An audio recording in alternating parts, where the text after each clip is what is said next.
Okay, musicians, I need your help with something. Somebody was just in my comments the other day making the claim that if you change the bass note, that it changes the sound of the mode. And in general, I actually agree with this. I think bass notes have a very, very strong influence on the way that we hear a mode.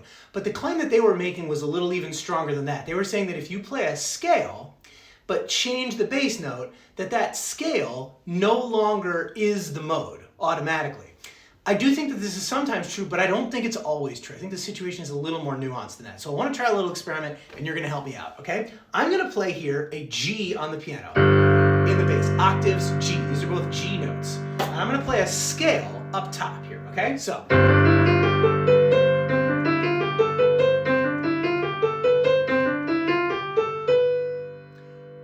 Where do you hear this resolving? What's the tonic? I hear C.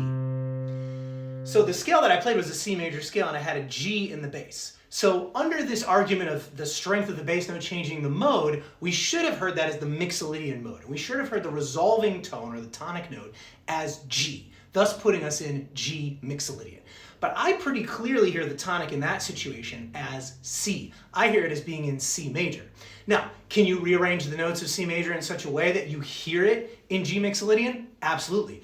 Does the bass note have a strong effect on that? If you're playing multi-voiced music, sure, absolutely.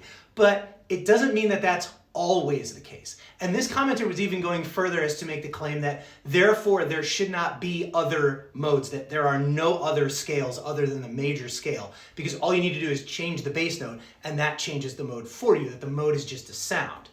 I totally agree that the mode is a sound, and I think that that sound is actually what's critical in terms of when we compose with modes, what makes the modes sound like they are. But that doesn't mean that it negates the utility of scales as useful objects in terms of understanding things. And it also doesn't mean necessarily that if you change the bass note that you automatically immediately change the sound. There are a lot of things that go into what causes us to do tonic inference and to infer which note is the tonic. So it's a little bit of a complicated situation. And I'm a music theorist, and music theorists get accused all the time of making things too complicated, and I think that is a valid criticism. But sometimes the situation just is complicated, and I don't think that oversimplifying is any more valuable than overcomplicating.